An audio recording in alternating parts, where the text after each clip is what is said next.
अगर मैं पूछूं कि इन सब में maximum tendency to show oxidation state कौन सा है, कौन सा नंबर सब में नजर आ रहा है ऑलमोस्ट, कौन सा नंबर कौन सा नंबर सब में दिख रहा है मुझे, +2।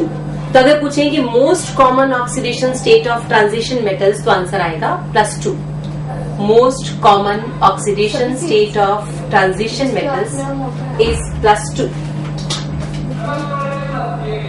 हाँ जी,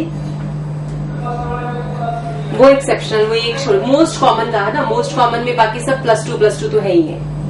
ठीक है। Scandium can not show variable oxidation state. आप मुझे बताओ, अगर जिंक भी वहां लिख दिया तो क्या करोगे? तो जिंक में कौन सा कोई 2 ऑक्सीडेशन स्टेट्स है, जिंक में भी तो +2 ही है। आप बताओ, अगर मैंने क्वेश्चन पूछा कि विच ट्रांजिशन एटम या metal can not show variable oxidation state, तो आपका आंसर जिंक है या स्कैंडियम है? स्कैंडियम। तो हमारा आंसर स्कैंडियम बन जाएगा, क्योंकि जिंक ट्रांजिशन मेटल है ही नहीं, है ना। जिंक को हमने लास्ट क्लास में कहा था कि वो ट्रांजिशन ही नहीं है। तो which transition metal can not show variable oxidation state, तो आंसर इज स्कैंडियम। अगर पूछें which D block element can not show variable oxidation state, तो स्कैंडियम एंड जिंक बोथ, क्योंकि डी ब्लॉक में तो दोनों ही है, लेकिन जिंक ट्रांजिशन एलिमेंट नहीं है। ये पॉइंट समझ आ गया सबको?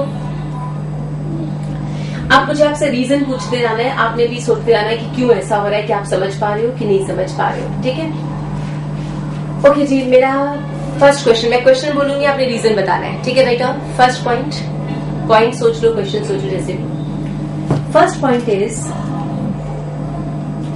iron 3 positive is more stable than iron 2 positive oxidation state। बताओ क्यों?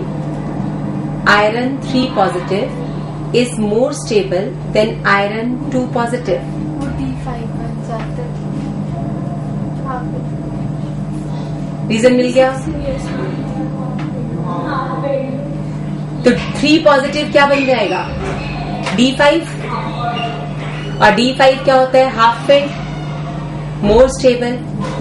तो मेरा क्वेश्चन था कि iron 3 positive is more stable then iron 2 positive.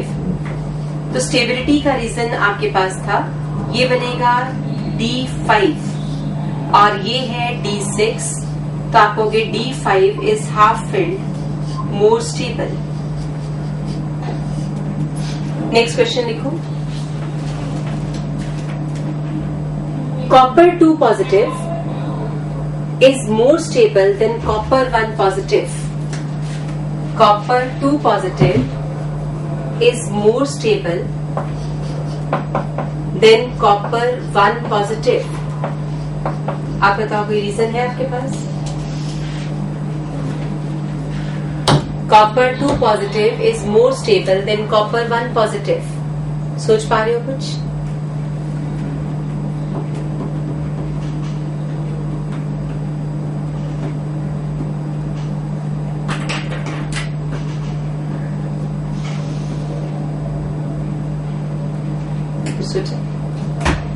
बेटा कॉपर 2 पॉजिटिव है D9 और ये आ रहा है D10, तो आपका आंसर तो मैच ही नहीं कर रहा। और है ऐसा ही, copper 2 positive is more stable. तो reason is less inter electronic repulsions. एक रीजन दिया गया कि इसमें D9 है तो रिपल्शंस जो है वो थोड़ी कम है, less inter electronic repulsions. Copper 2 positive is more stable, तो रीजन है कि कॉपर 2 पॉजिटिव में D9 है और D9 में रिपल्शंस कम होंगी एज कंपेयर टू D10। और दूसरा दिया गया high hydration energy, high hydration and lattice energy, क्योंकि दोनों ही चार्ज के डायरेक्टली प्रोपोर्शनल होती हैं। इट मीन्स अगर सॉल्ट बन रहा होगा तो लैटिस एनर्जी उसको सपोर्ट कर जाएगी, और अगर आयन बन रहा होगा पानी में तो उसको हाइड्रेशन एनर्जी सपोर्ट कर जाएगी। तो हम कहेंगे कॉपर 2 पॉजिटिव क्यों ज्यादा स्टेबल है? एक तो उसमें D9 होने की वजह से रिपल्शंस कम है, और दूसरा उसकी हाइड्रेशन और लैटिस एनर्जी की वैल्यू क्या होगी, ज्यादा होगी, क्योंकि दोनों ही एनर्जी चार्ज के डायरेक्टली प्रोपोर्शनल होती है। More is the charge, more is the hydration energy, more is the charge, more is the lattice energy. याद आ गया? देखो कॉपर 2 पॉजिटिव के जो सॉल्ट होंगे उनमें क्या पैक होगा, कॉपर 2 एंड O2 नेगेटिव, तो अट्रैक्शन ज्यादा होगी, लैटिस बढ़िया बनेगा। तो आपने मेरे से पूछा था कि कॉपर CuO तो रूम टेम्परेचर पे बनता है, Cu2O एट हाई टेम्परेचर, तो CuO में कॉपर 2 पॉजिटिव और ऑक्साइड पैक होगा। तो कॉपर 2 पॉजिटिव और ऑक्साइड की अट्रैक्शन ज्यादा है, लैटिस एनर्जी ज्यादा है, तो पैकिंग ज्यादा अच्छी होगी। और उधर अगर चलते हैं Cu1 पॉजिटिव, तो उसका जो चार्ज कम है तो अट्रैक्शन भी कम होगी, तो लैटिस वीक बनेगा। और वीक लैटिस बन रहा है इसलिए कोई सपोर्टिंग फैक्टर जो है वो ज्यादा बढ़िया नहीं है आपका, इसलिए आपको Cu2O धीरे या हाई टेम्परेचर पे बनता हुआ नजर आता है, और CuO जो है जल्दी बन जाता है लो टेम्परेचर या रूम टेम्परेचर पे। समझ आ गया? Got it? Next point, next जो ऑक्सीडेशन स्टेट में से क्वेश्चन आ सकता है, that is for chromium +3 oxidation state is very stable. For chromium +3 oxidation state is very stable.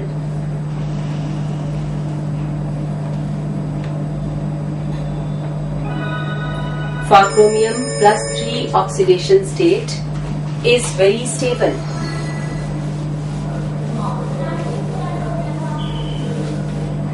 For अगला पॉइंट मैंने लिखवाया, for chromium +3 oxidation state is very stable.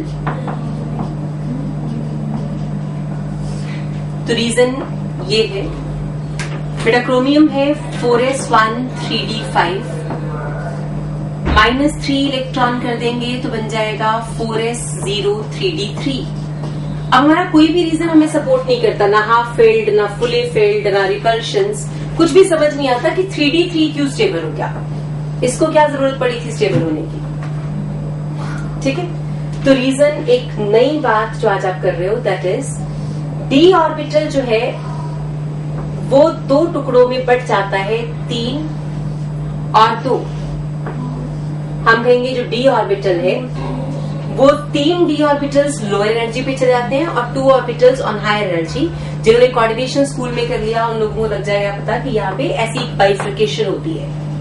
हम कहते जो डी ऑर्बिटल था, D3 हमारे पास जो था, वो 3 ऑर्बिटल्स नीचे कौन कौन से हैं, DXY, DYZ एंड DXZ, और यहाँ पे है DZ² एंड DX² - Y²। ठीक है, अब आपके पास 3 इलेक्ट्रॉन है, वो 3 इलेक्ट्रॉन नीचे चले गए क्योंकि लो एनर्जी पे जाएंगे, और अकेले अकेले रहेंगे क्योंकि हुम्स रूल भी लगाना ही पड़ेगा। तो हुम्स रूल लगाया और लो एनर्जी पे डाला ऑफ प्रिंसिपल, तो हम कहेंगे ये हाफ फिल्ड हो गया, this is now half filled. और इन तीनों ऑर्बिटल्स को कहते हैं T2G। ठीक है, और इन दोनों को कहते हैं EG। हम कहेंगे EG और T2G 2 तरह के ऑर्बिटल्स हैं हमारे पास, तो हाफ फिल्ड T2G बन गया था। Due to this half-filled T2G orbitals, we are having extraordinary high stability value of chromium 3 positive. तो chromium 3 positive क्यों स्टेबल है, तो उसका रीजन एक अननोन सा आंसर था आपके लिए। अगर पहली बार कर रहे हो तो आपको ये समझ आया कि डी ऑर्बिटल के 5 ऑर्बिटल थे, वो 5 में से 3 नीचे रह गए, 2 ऊपर चले गए एनर्जी वाइज। तीनों में जब हमने एक एक इलेक्ट्रॉन डाला तो ये हाफ फिल्ड T2G बन गया, और that half filled T2G orbital is very stable. That's why chromium 3 positive is a stable oxidation state. PMC ही होता है, ऐसे ही होता है ना?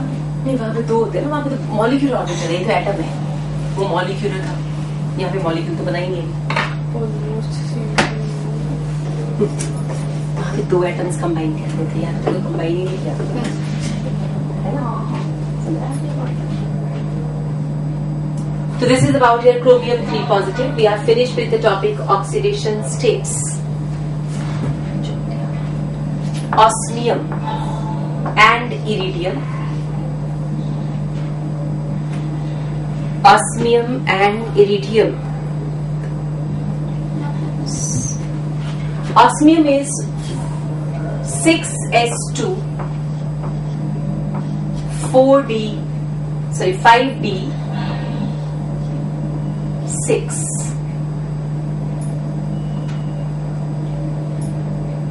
अब ऑस्मियम की शक्ल देख के हमें आयरन याद आएगा। आ रहा है याद कुछ? आयरन क्या था? 4s2 3d6। ऑस्मियम उसी के नीचे पड़ा हुआ है 6s2 5d6। तो ऑस्मियम के केस में maximum oxidation state is +8। Iron +8 नहीं बन पाया था, आयरन तो वहीं पे रुक गया था +2 +3 बन के, लेकिन ऑस्मियम जो है वो +8 ऑक्सीडेशन स्टेट शो कर सकता है। तो maximum oxidation state in the periodic table is of osmium, that is +8। Xenon के साथ जिनोन टेट्रा ऑक्साइड नहीं बनता ना, ट्राई ऑक्साइड तक ही बना था, और ऑक्टाफ्लोराइड भी नहीं बना था। क्या हुआ?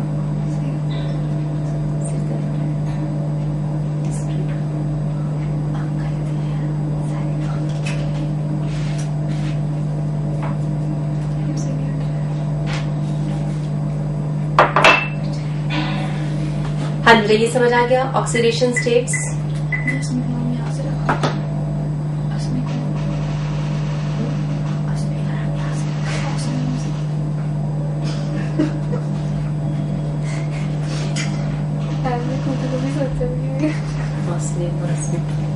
ये कहाँ करते हैं ना, मेरे तो हमेशा चलो अच्छा।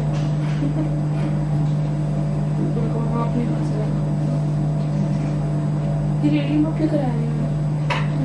रेडियम वो डिलीट तक नहीं जा पाता, मैक्सिमम वहां तक ही शो है। कर दो फिर, कर दो।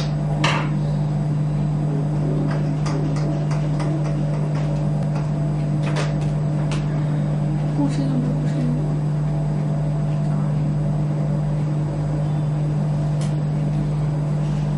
Next point, as we move down the group, higher oxidation state becomes more stable.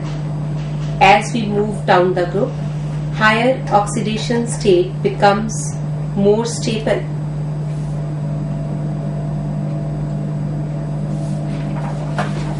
For example, chromium 6 positive, molybdenum 6 positive, tungsten 6 positive. अगर हम कह रहे हैं कि क्रोमियम, मॉलिब्डेनम, टंगस्टन तीनों में 6 पॉजिटिव चार्ज है, तो हम कहेंगे जैसे हम डाउन द ग्रुप मूव कर रहे हैं तो स्टेबिलिटी क्या करती जाएगी? इंक्रीज। जबकि अगर आपको याद हो, पी ब्लॉक में down the group higher oxidation state की स्टेबिलिटी क्या कर जाती थी? डिक्रीज करती थी, इनर्ट पेयर इफेक्ट। क्या? तो पी ब्लॉक में इनर्ट पेयर इफेक्ट की वजह से stability of higher oxidation state decreases, लेकिन डी ब्लॉक में stability of higher oxidation state increases down the group. It means tungsten 6 positive is more stable as compared to chromium 6 positive. ये point समझ आ गया? क्यों? CrO3 और WO3 में से WO3 हमें ज्यादा स्टेबल नजर आएगा।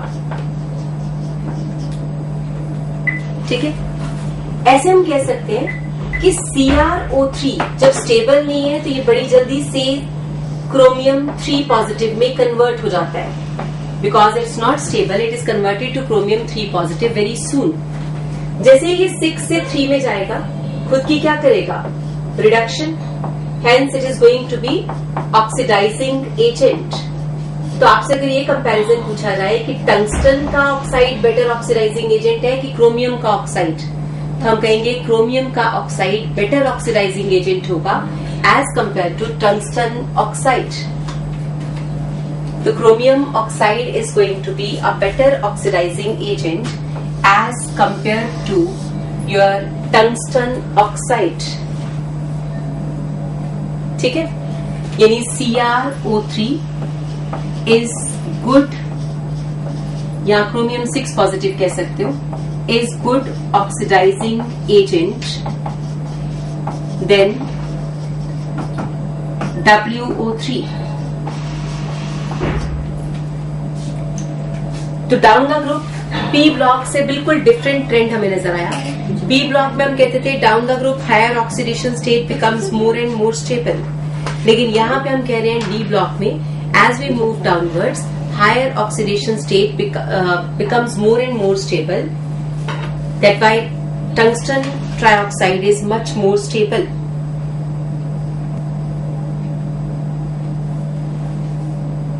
क्लियर हो गया जी, समझ आ गया? That's all about your oxidation states. We are finished with the topic oxidation state. बताओ जी, which one can show maximum number of oxidation states in scandium series? Manganese. Which one is showing maximum number of oxidation states in lanthanum series? तो answer is osmium, क्योंकि वहां +8 तक जा सकते हो आप, ठीक है, वहां पे आंसर osmium हो जाएगा. Highest oxidation state in the periodic table? Osmium. Osmium +8. That's all about your oxidation states. Next topic we have is ionization enthalpies. That's good. Yes, ma'am. Disconnected हो गया वो. Ionization enthalpy will continue in the next class. ठीक है, heading आप लिख लो.